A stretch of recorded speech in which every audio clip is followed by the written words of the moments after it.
a todos y bienvenidos a este evento Una Semana con el Doctorado en Alimentos, que es organizado por el Doctorado en Ciencias en Alimentos de la Escuela Nacional de Ciencias Biológicas en colaboración con la Dirección de Difusión de Ciencia y Tecnología de la Secretaría de Investigación y Posgrado del Instituto Politécnico Nacional. A lo largo de esta semana les estaremos presentando una serie de investigaciones que se realizan en este posgrado, además de webinars y algunas cápsulas que hemos preparado para ustedes. Todo con la idea de que se acerquen a este doctorado y puedan ustedes también inscribirse a él. Y bueno, el día de hoy no es la excepción para la presentación de estos temas. Hoy tenemos un webinar en el que nos hablará la doctora Liliana Lamilla Beltrán sobre cómo se hacen los alimentos en polvo. Y bueno, antes de pasar a su charla, les hablaré un poco sobre su trayectoria para que la conozcan un poco mejor. La doctora Liliana Lamilla Beltrán tiene el título de ingeniera bioquímica y los grados de maestra en ciencias y doctora en ciencias con especialidad en alimentos. Próximamente cumplirá 30 años como docente en la Escuela Nacional de Ciencias Biológicas, donde ha impartido diversos cursos en el área de ingeniería. Se ha desempeñado como investigadora en el área de ingeniería, siendo su principal línea de investigación y de generación del conocimiento el secado por aspersión y métodos de encapsulación de agentes bioactivos aplicados a alimentos. A la fecha ha formado y graduado a 20 doctores en ciencias, 6 maestros en ciencias y 18 ingenieros bioquímicos. Ha publicado en coautoría 66 artículos científicos, 41 capítulos de libro y editado 2 libros. Cuenta con 2 patentes con registro en el INPI y ha dirigido más de 20 proyectos científicos. Es miembro del Sistema Nacional de Investigadores como nivel 2. Fue coordinadora en México de la Red Iberoamericana CITED y ha formado parte de diversos comités científicos y miembro de la mesa directiva de organizaciones como la Asociación Mexicana de Ciencias de los Alimentos, la Sociedad Mexicana de Biotecnología y Bioingeniería y el Congreso de Ingenieros Bioquímicos. Es evaluadora de revistas científicas, de programas académicos y de proyectos nacionales e internacionales. Actualmente es la coordinadora del Doctorado en Ciencias en Alimentos, el cual cuenta con un reconocimiento del CONACYT. Y bueno, sin más, vamos a escuchar este webinar que ha preparado para nosotros la doctora Liliana. Adelante, por favor, doctora. Hola, ¿qué tal? Sean bienvenidos a esta plática en la que trataré en términos muy generales de la importancia que tienen los alimentos en polvo, así como algunas investigaciones relacionadas con alimentos en polvo que hemos realizado en el programa de doctorado en ciencias en alimentos.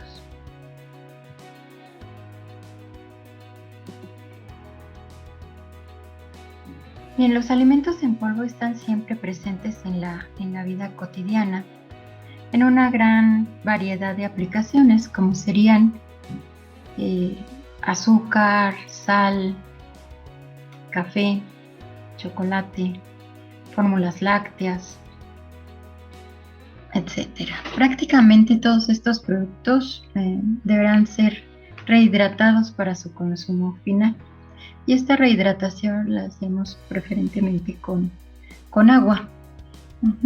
En la industria de alimentos, la gran mayoría de los ingredientes son suministrados en forma de polvos, por lo que la tecnología de polvos cada día cobra mayor importancia dentro de esta industria, tanto para los fabricantes de los ingredientes como para los productores de alimentos y, por supuesto, para el consumidor final, que somos pues todos nosotros. Los alimentos en polvo llegan a representar una gran proporción del total de alimentos procesados en el mundo.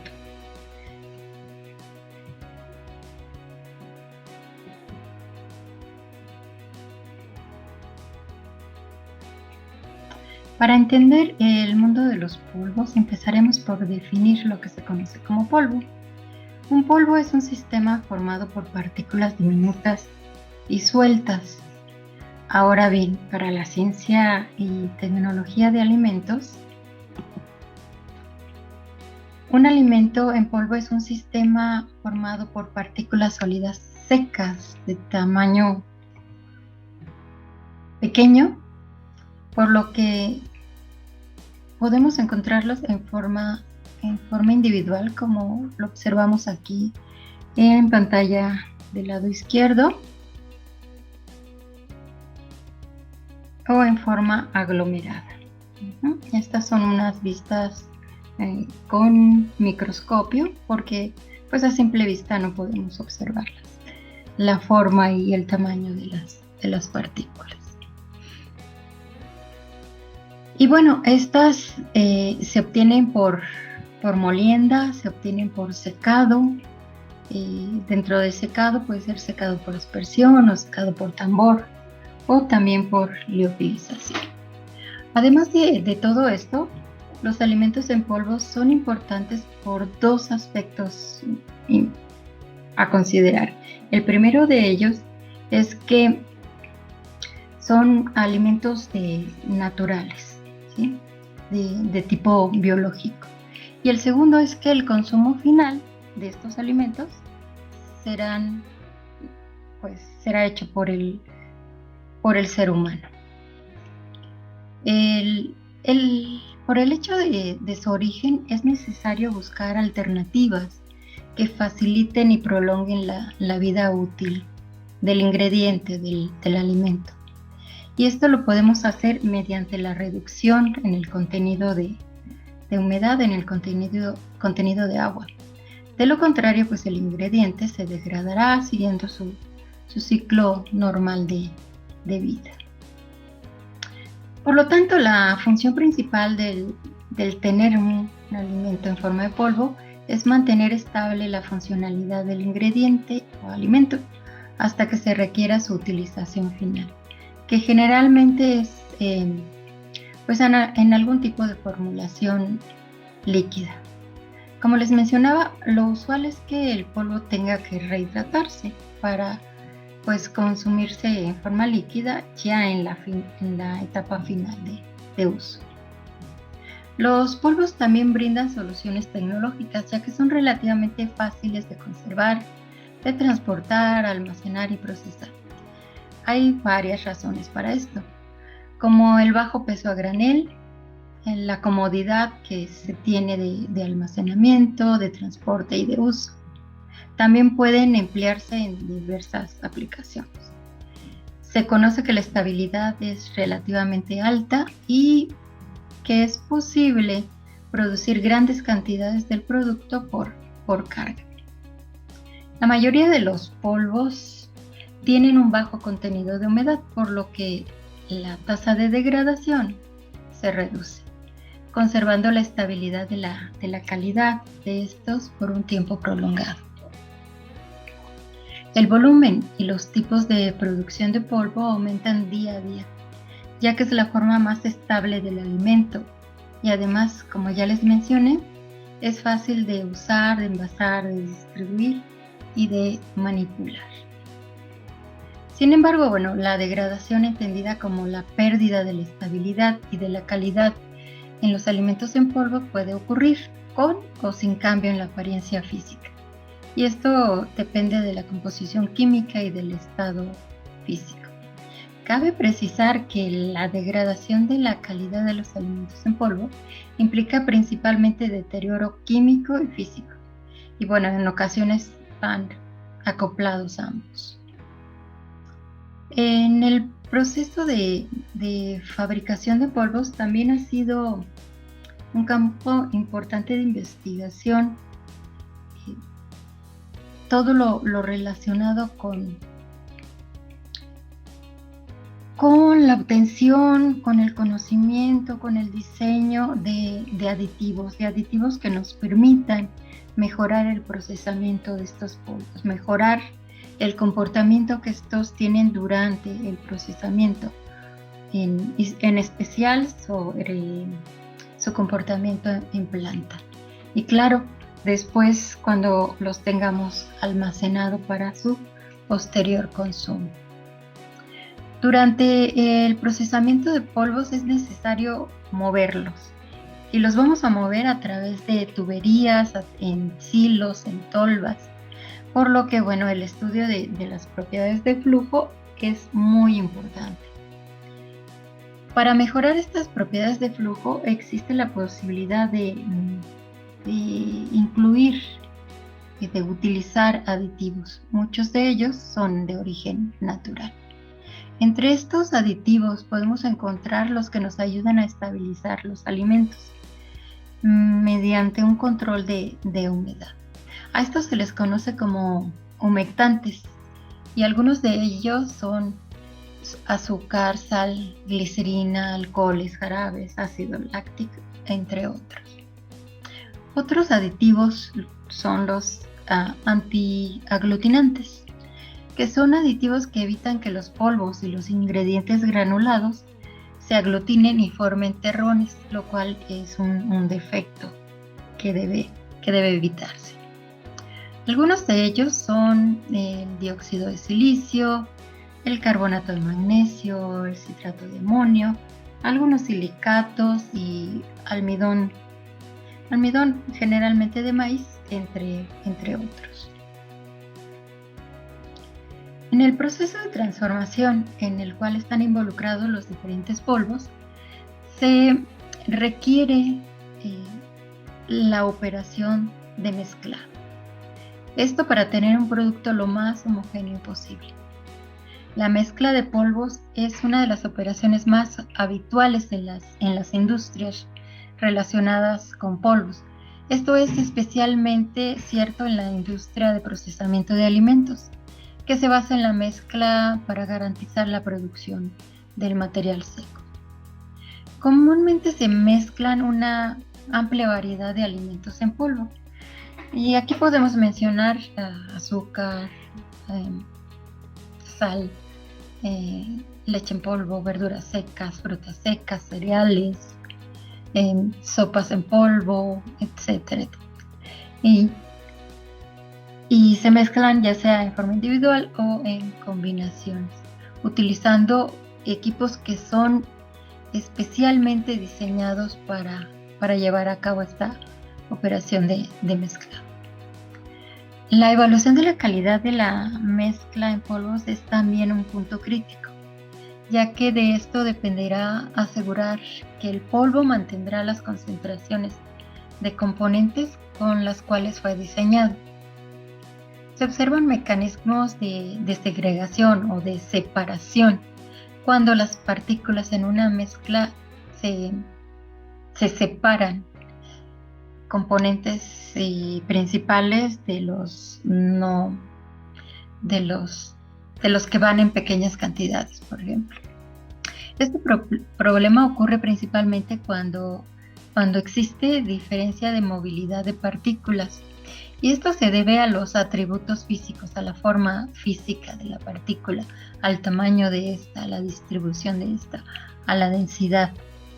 ¿Sí? Por eso es bien importante conocer cómo es la partícula que está pues formando el todo, que sería el polvo en total. Otro aspecto importante que bueno, es muy común es que hay fuerzas naturales que se dan pues en el movimiento del polvo, como sería la gravedad y la vibración, y con esto se induce a la separación. Es como una especie de golpeteo que de alguna manera fomenta esa separación, pero bueno, como les digo, es un problema que no nos conviene tenerlo en nuestro proceso, entonces hay que evitarlo lo más posible. ¿Y dónde lo vamos a observar? Bueno, lo vamos a observar cuando estemos moviendo el polvo a través de silos, de tolvas, de tuberías. Todo esto, bueno, en su etapa de fabricación o de elaboración. Sin embargo, esta segregación también se llega a presentar ya cuando el polvo está empacado y que lo estamos transportando, ya sea de ciudad a ciudad o del comercio a casa. También se puede provocar este tipo de separaciones. Y bueno, la posibilidad de que esto se presente debe de tenerse siempre en cuenta durante el desarrollo cuando se esté formulando nuevas mezclas de polvos secos, ya que, pues, como les digo, la segregación es un problema real que existe en la industria y que, bueno, está relacionado con una mala calidad del producto. Pero bueno, ¿cómo vamos a obtener estos polvos? Ya les mencioné un poquito, pero vamos a profundizarlos. Los principales procesos involucrados en la producción de polvo se realizan partiendo de un material sólido seco. Y bueno, tenemos para este caso específico la fragmentación a través de molienda y la pulverización. Bien, para este caso, cuando partimos de materiales de este tipo, bueno, necesitamos tener el material seco y para eso necesitamos involucrar a algún método de secado. Un método de secado que, si bien no forma parte directa de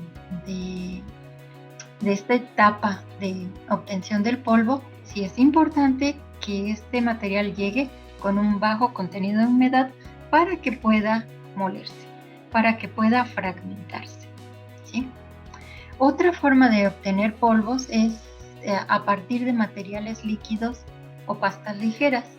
Y aquí, bueno, mencionamos a la liofilización, al secado en tambor y al secado por aspersión. El producto final debe cumplir con estándares específicos de calidad y entre ellos podemos mencionar el contenido de humedad que va a tener ese producto. Como ya había mencionado también, la forma y el tamaño y la distribución de partículas. Entonces, bueno, a la partícula ya se le suma entonces el contenido de humedad. Dado que para aplicar la molienda y la pulverización se requiere que el material tenga un bajo contenido, pues antes de proceder a triturarlo, vamos a proceder a secarlo, ¿sí? Se recomienda el secado de tipo convectivo utilizando aire caliente. Caliente, pero de preferencia con temperaturas no tan altas, ¿sí? Pues bien, el método de secado que se recomienda es este. Y pues el secado es un método tradicional de conservación de alimentos que nos permite pues obtener productos o alimentos con muy bajo contenido de humedad, y esto nos va a llevar a que estos tengan una vida útil prolongada y también un peso muy ligero. Este método se aplica en forma generalizada en frutas y alimentos picados o en trocitos. Para obtener un producto de calidad es necesario tener un buen control en las condiciones de operación del secado. Condiciones de secado controladas nos van a garantizar que tengamos un producto final homogéneo y con una buena calidad. En especial, tratar de trabajar con temperaturas del aire bajas para evitar afectar pues en forma negativa al producto. Un secado con aire caliente a altas temperaturas podría provocar cambios importantes en el color o en la textura del material, así como pues la degradación de compuestos importantes, ¿no? Como serían los que imparten el aroma o los que tienen una función para la nutrición del humano. Y bueno, esto también va a afectar la calidad del producto. Un ejemplo de este tipo de secado convectivo es el secador de charolas o el secado por charolas, como el que estamos observando. Realmente es un contenedor que va a tener una serie de rejillas y en ellas vamos a colocar unas bandejas, y en estas bandejas previamente se va a colocar el material, como estamos observando en la parte inferior. Se colocan sobre esas bandejas y se lleva al contenedor y se deja secar. Se utiliza aire caliente con movimiento de aire obviamente para estar en el recambio de humedad y que que se pueda secar en forma, pues, en la forma correcta, ¿no? Que en cualquier punto el material esté seco. Y este sería entonces un ejemplo. Hasta aquí esta parte de secado, pero para obtener el polvo, lo que tenemos que hacer es llevar, ya que el producto esté seco y haya llegado a un contenido de humedad determinado, lo vamos a llevar y lo vamos a moler. La imagen que tenemos a la derecha es un molino que lo que va a hacer es triturar finamente a nuestro material hasta que obtengamos el alimento con el tamaño de partícula deseada. Tengamos un alimento en polvo.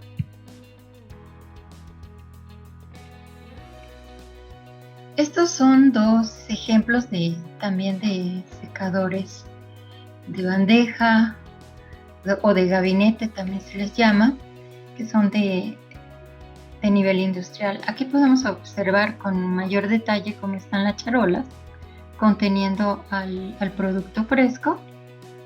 Esto se introduce en lo que sería el gabinete y ahí se lleva a cabo el secado del producto. Y después, como les decía, lo pasamos a un molino para la reducción de tamaño. Otra forma de obtener polvos es utilizando un secador por aspersión. Bueno, también les mencionaba que hay un secador de tambor o liofilización. En este caso nada más me voy a quedar con la explicación del secador por aspersión. Un secador por aspersión va a operar de la siguiente forma. Ver, entero. Okay. En este caso tenemos un esquema de cómo sería un secador por aspersión. La palabra aspersión nos está indicando que va a requerir un dispositivo que se llama aspersor. Bien, tenemos en esta parte tenemos un tanque y por medio de una bomba lo hacemos pasar a la cámara de secado. Esto que estamos observando aquí lo llamamos cámara de secado. En el interior de este está el dispositivo aspersor, que es como el que tenemos, que puede ser, no es precisamente este. Aquí del lado derecho alcanzamos a ver es una boquilla y vean cómo sale el líquido. El líquido sale en forma de pequeñas gotitas formando una nube. ¿Ok? Entonces el alimento se hace pasar a través de ese atomizador y rompemos el líquido en gotas muy, muy pequeñas. Por otro lado, podemos llevar aire caliente, una corriente de aire caliente al interior de la cámara. Aquí contactamos estas dos corrientes, la de líquido en gotitas pequeñas y la de aire caliente. Se contactan y de forma inmediata empieza una evaporación, una eliminación del agua contenida en el alimento. De tal manera que esas gotitas van perdiendo humedad a medida que van avanzando hacia la parte inferior. Aquí tenemos entonces la formación o el paso de gotita a partícula sólida seca. Ese sólido seco después es recuperado en otros tipos de accesorios, en ciclones se recupera el polvo. En términos muy sencillos, así es como operaría un secador por aspersión. Hay de todos tamaños. Aquí abajo, por ejemplo, podemos ver la parte cónica final de este equipo de secado. Vean que ocupa prácticamente un piso. Para que tengan una idea, lo pueden comparar con la altura de estas personas que están acá. Entonces van desde secadores muy pequeñitos de laboratorio a estos industriales que son de gran tamaño. Y lo que obtenemos entonces van a ser partículas en secado por aspersión se obtienen partículas que tienden a ser esféricas. Pero bueno, eso depende ya de las temperaturas y de la naturaleza del fluido que se esté utilizando. Aquí en esta parte vamos a ver algunos ejemplos de los secadores que les mencionaba. Secadores, en el primer caso es un secador de planta piloto, se puede decir de laboratorio, puede ser todavía más pequeño. Y aquí vemos el equivalente a esta parte final de un secador.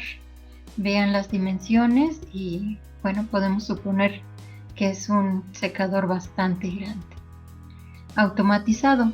Acá el operador aquí está trabajando directamente con el equipo. Acá no es un cuarto cerrado. El operador, con todas las medidas de seguridad, está por fuera de este cuarto. Esto generalmente son para productos muy, muy especiales, como serían fórmulas lácteas para consumo de bebés, o para alguna situación especial, como para algún tratamiento de enfermos y cosas similares. Del lado derecho, esto es lo que se observa en una cámara de un secador, ¿sí? Cuando el líquido pasa a través de los atomizadores. Este es un secador industrial, un secador grande. Aquí están las nubes de líquido asperjado. Así es como lo veríamos. Y bueno, aquí vemos una cantidad enorme de gotitas, y esas gotitas se van a convertir en partículas que en conjunto nos van a dar entonces el polvo. Algunos ejemplos de polvos que se obtienen por secado por aspersión son los que tenemos en pantalla. En general podemos decir que bueno, son chocolate en polvo, puede ser café en polvo, huevo, muchas frutas se pueden también transformar a polvos, pero por su alto contenido de azúcares es necesario adicionarles algún aditivo que permita el secado de estos. Entonces se convierten ya en una fórmula. ¿Por qué? Porque ya no es el alimento puro al 100%. Podemos secar leche, es realmente de los productos que más se secan en todas sus formas, en todas sus variantes. Tenemos saborizantes, tenemos almidones, con el caso del almidón de maíz, tenemos azúcar, tenemos miel en polvo, en fin, la variedad. También vean la variedad de fórmulas o de mezclas para bebidas, con sabor a frutas. Estos son algunos de los ejemplos que podemos encontrar. Un aspecto importante que vuelvo a tocar es la forma de la partícula que se esté obteniendo. Vean, aquí tenemos una variedad importante. Estos obtenidos por secado por aspersión. Hay desde las ovaladas lisas hasta parecen cubitos. Hay aglomerados o hay en individual. Estas partículas son las que nos van a dar las propiedades y las características que va a tener el polvo ya en bulk a granel. En el mercado también hay una tendencia importante que cada vez ocupa mayor estudio, ¿sí? Un mercado creciente y bueno, esto implica también ganancias importantes para el que quiera dedicarse a esto, a la obtención de polvos funcionales. Y son polvos que además de sus características pues, normales, por llamarlos así, por nutrientes básicos que lleva el producto, tienen algún componente adicional que va a actuar para dar un beneficio específico a la salud, o en el caso de deportistas, pues a darles un mejor rendimiento en sus actividades. Este es un mercado que va a la alza y son productos en polvo. También las mezclas o las fórmulas tienen un mercado bastante grande. Sobre todo las fórmulas para bebés, o las fórmulas para como alimentos para personas con algún problema de salud. Esas son las dos tendencias que se observan. Pues bien, el secado por aspersión, que es el que nos va a producir la mayor cantidad de productos, ¿sí? Es el más ampliamente utilizado en la industria para la obtención de polvos. Este tipo de secado es bastante complejo. Es muy complejo porque pues en él se implican cuestiones como el diseño o el tipo de aspersor que se va a utilizar. Desde los que se conocen como de disco o como de boquilla. El que les enseñé anteriormente son de tipo boquilla. Y así es como sale la nube del aspersor. Hay tendencia a tratar de encontrar o de simular los patrones de flujo o la trayectoria de la partícula a lo largo del secador, desde que es atomizado hasta que es recuperado en los ciclones. Y bueno, la partícula. ¿Cómo va a ser la partícula para que nos dé un producto de determinada calidad? Un aspecto importante van a ser las condiciones de operación, las temperaturas, las presiones de atomización, el arreglo, en qué punto va a entrar la alimentación, en qué punto va a entrar el aire de secado. En fin, son muchos aspectos, y solamente para el secado por aspersión. Hay situaciones que también son importantes y están ligadas a esto, y las vamos a ver a continuación. Algunos de nuestros trabajos, en donde se lleva a cabo la obtención de productos en polvos, de alimentos en polvo, pues son muy variados.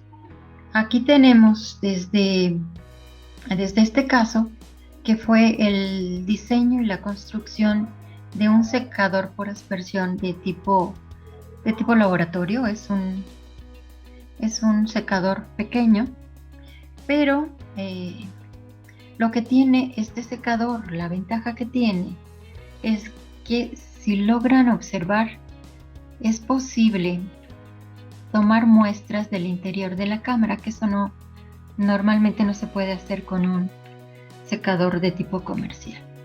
Y esto nos permitió conocer cómo son los cambios de la partícula desde que es atomizada hasta que se obtiene ya como polvo, ¿no? La partícula misma. Y evaluar también zonas efectivas de secado, aunque puede ser que este tenga un metro de longitud.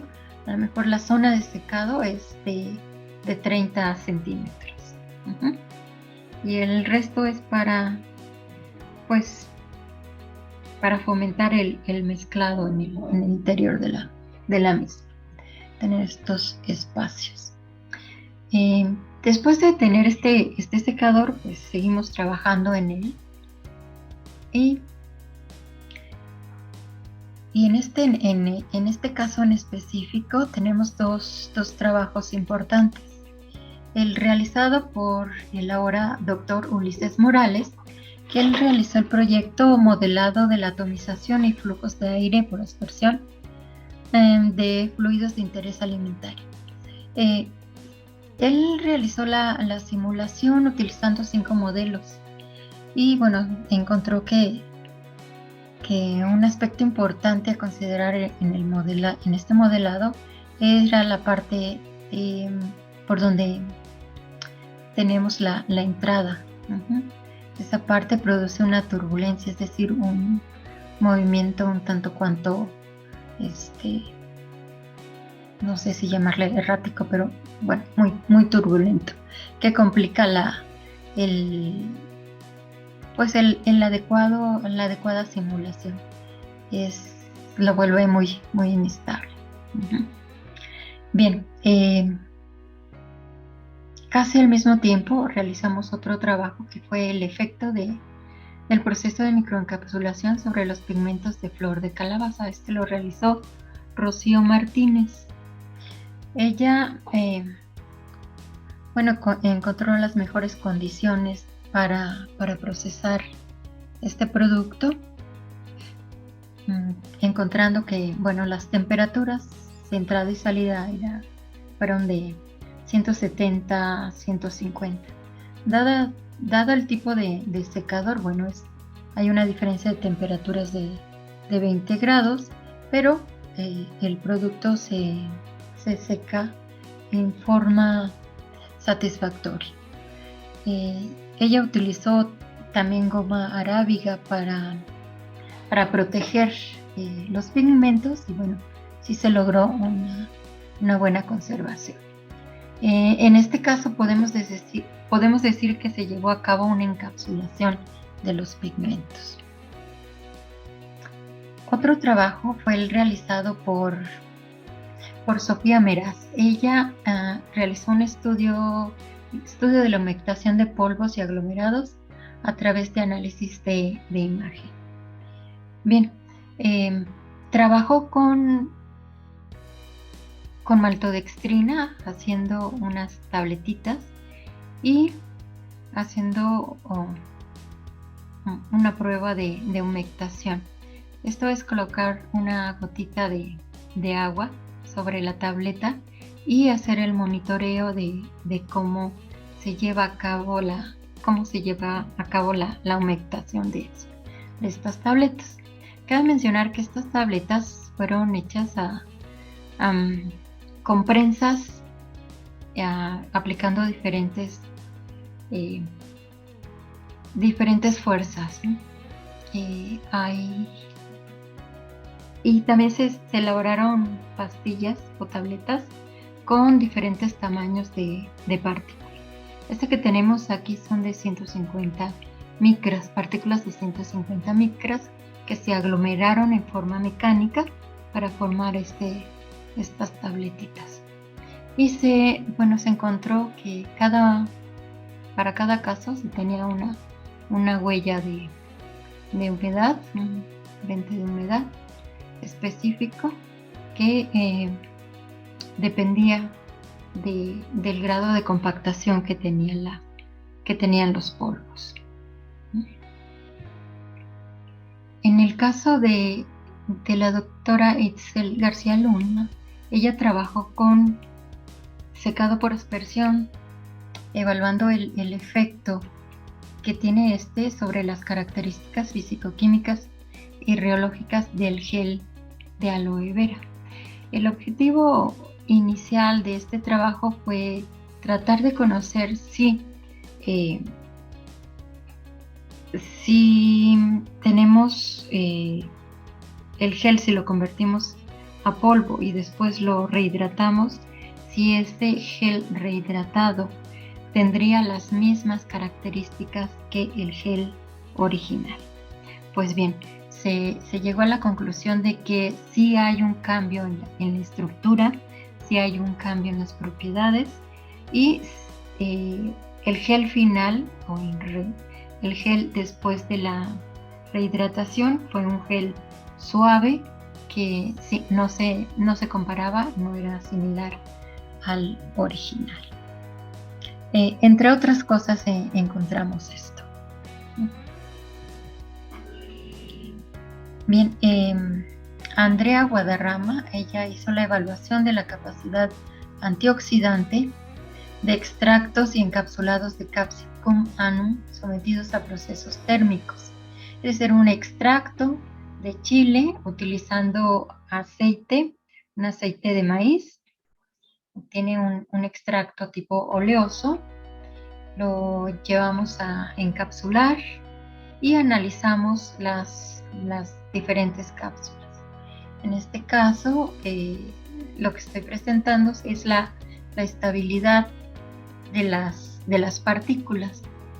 Llegamos a la conclusión que a partir de una actividad de agua de 0.6, a partir de ese momento se empieza a perder la morfología, empieza a perderse la forma de la partícula y empiezan a solubilizarse, teniendo, pues, aparte de los cambios en morfología, se presentaron reacciones de oscurecimiento no enzimático.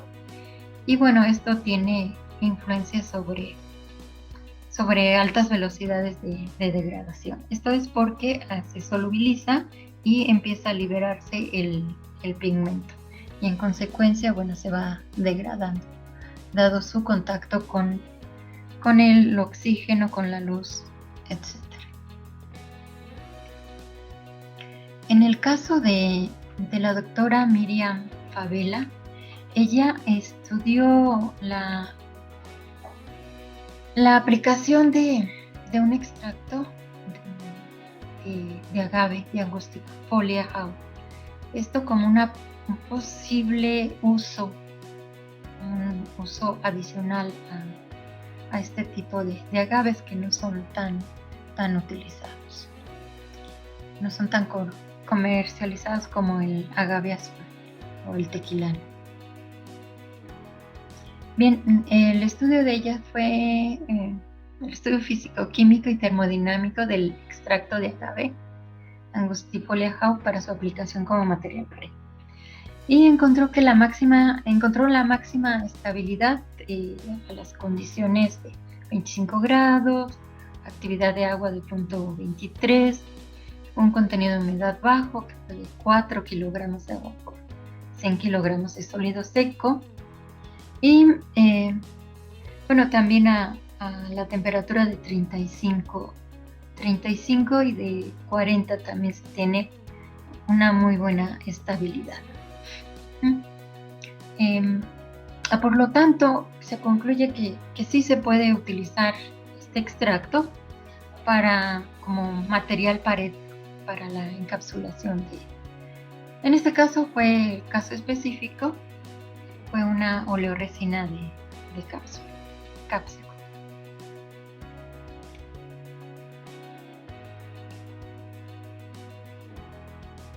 Bien, la doctora Josefina Porras, ella trabajó con la evaluación de propiedades microestructurales, calorimétricas y distribución de componentes en microcápsulas obtenidas mediante secado por aspersión.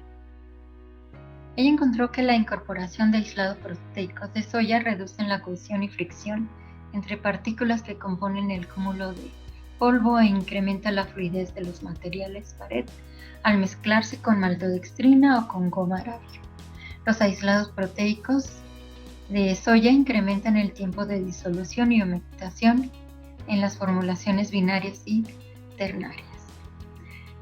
Con microscopía confocal de barrido láser se localizó la distribución de la oleoresina de páprica en las microcápsulas. A través de estas se propuso que las microcápsulas se clasifican como núcleo coraza, dispersión, partículas huecas y combinación de estos. Es decir, que en un mismo polvo hay una combinación de formas diferentes de partículas.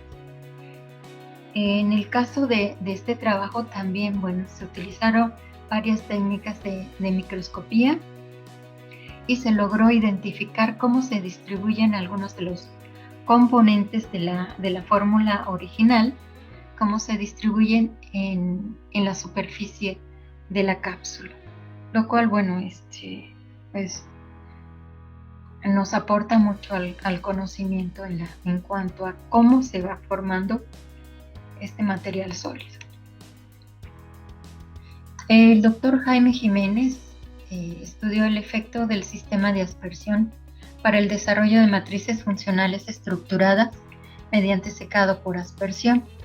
Él trabajó jugo de choconostle como un alimento modelo y sus estudios principalmente fueron relacionados con el mismo equipo de secado, ¿sí? Les había mencionado que la alimentación podía entrar por la parte superior, así como el aire de secado. En este caso funcionó de esta manera, utilizando una boquilla neumática, pero también cambió el arreglo. Utilizó un arreglo en fuente, boquilla en fuente, colocando la boquilla en la parte superior y alimentando en la parte superior.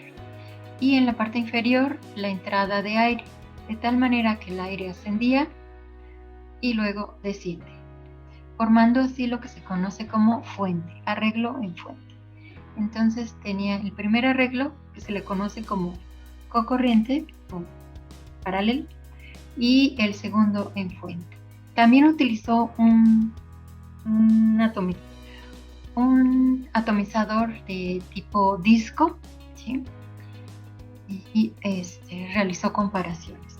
La conclusión es que, bueno, si bien en todos los casos se logró secar o se logró pues obtener un polvo seco estable, pues el arreglo en fuente utilizando boquilla fue el que presentaba las mejores o daba las mejores características a los polvos. Y bueno, el secado por aspersión para el jugo de choconostle resultó una propuesta factible en cuanto a los diferentes arreglos y la utilización de los diferentes atomizadores. Bueno, les había mencionado que no siempre es fácil el secado de productos y sobre todo tan complejos como este que utilizamos acá.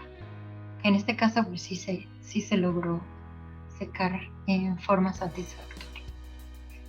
Y claro, con todas las caracterizaciones que lleva de por medio. Bien, el doctor Fidel Villalobos, él trabajó con el efecto de la microfluidización sobre las propiedades físico-químicas, microestructurales y tecnofuncionales de microencapsulados de beta-caroteno. Aquí se involucró una situación adicional, que es la utilización de un microfluidizador, es decir, un dispersor de altas presiones que nos van a ayudar a mejorar la estabilidad de la dispersión o en su caso de la emulsión que se vaya a trabajar. De tal manera que evaluamos también este efecto, el efecto de la homogeneización previa a la entrada al secador. Y bueno, entre las cosas que encontró el doctor Fidel es que las altas presiones en el proceso de microfluidización no afectó la estructura química de los materiales, pero pues logra una mayor exposición de los grupos proteicos, como serían los presentes en la goma arábiga, que fue utilizada como material pared, y mejorando sus características emulsificantes. Es decir, en este caso favorece la formulación que tenemos. Y las propiedades tecnofuncionales de las microcápsulas fueron influenciadas por la distribución de componentes en la superficie, es decir, esta liberación o esta exposición de los grupos proteicos. Y finalmente la microfluidización brindó una distribución homogénea y estable de los componentes de la microcápsula. Entonces, en este caso, favoreció a nuestro producto. Otro trabajo más fue el realizado por la doctora Silvia Pereira. Ella realizó el estudio en el cual se veía el efecto de la microfluidización y la presión de atomización sobre el desarrollo estructural y funcional de microencapsulados obtenidos mediante secado por aspersión. Es decir, adicional a la utilización de este homogeneizador de alta presión, también evaluó a las diferentes presiones de atomización. Y vio en conjunto pues cómo eran las características finales del polvo.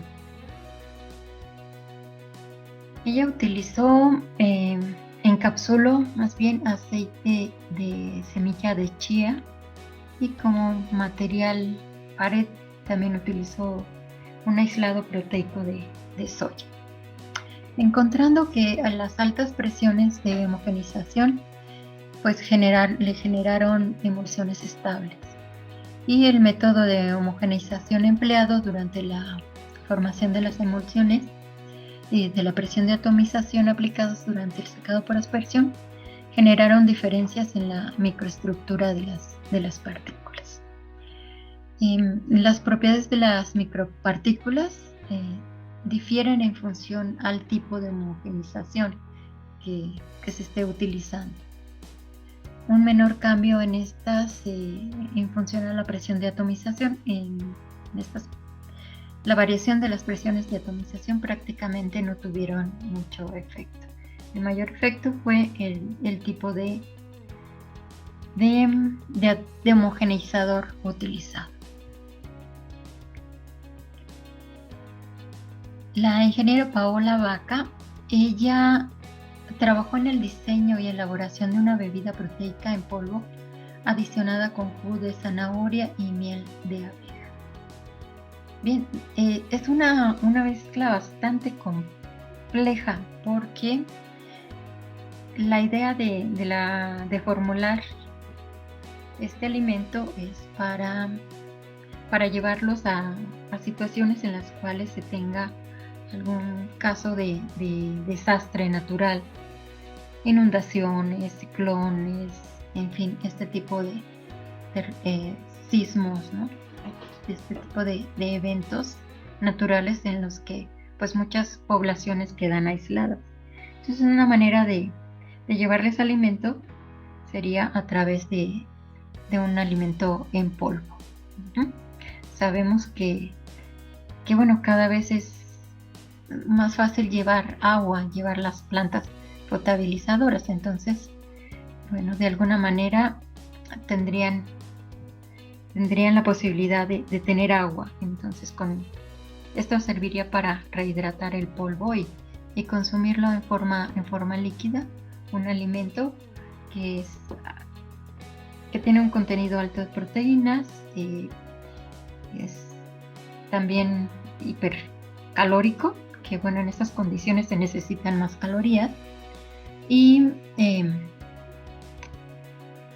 pues con la adición de vitamina A que iría en el jugo de zanahoria. Ella encontró las condiciones ideales para secar. A secar fue muy complejo el secado, les menciono, dada la naturaleza del producto. Y la bebida rehidratada fue sensorialmente aceptable y físicamente también estable. Presentó bajos tiempos de disolución y de rehidratación, porque bueno, lo que queremos es rehidratar fácilmente el producto en polvo para su consumo. Y bueno, el efecto combinado de maltodextrina y las proteínas disminuyen la pérdida de betacaroteno de la zanahoria. Es decir, estos actuando como materiales de recubrimiento protegieron al betacaroteno de la zanahoria. Y como verán, bueno, son muchos trabajos los que ya hemos realizado para el estudio un poquito más profundo cada vez de los polvos, de alimentos en polvo. Y tratamos de tener un estudio desde el punto de vista de las interacciones posibles, es decir, conocer las condiciones de operación a las cuales se obtiene el polvo, sus propiedades, relacionar estas propiedades con estas condiciones de operación, ver si hay cambios en estructura o cómo es la estructura, cómo es la partícula, el tamaño, la forma, la distribución, cómo se arreglan los componentes en estas partículas, y relacionarlo también con las condiciones de operación, y también evaluar la funcionalidad. Ya les mencionaba cómo va la tendencia en cuanto al mercado de polvos funcionales. Entonces, este aspecto también para nosotros es valioso. Tener un producto además funcional y ver cómo se comporta con respecto a las condiciones de operación, a la reología de estos polvos. Y bueno, básicamente sería mi plática. Con esto pues les agradezco su atención y quedo atenta por si tienen preguntas y posteriormente les haré llegar las respuestas.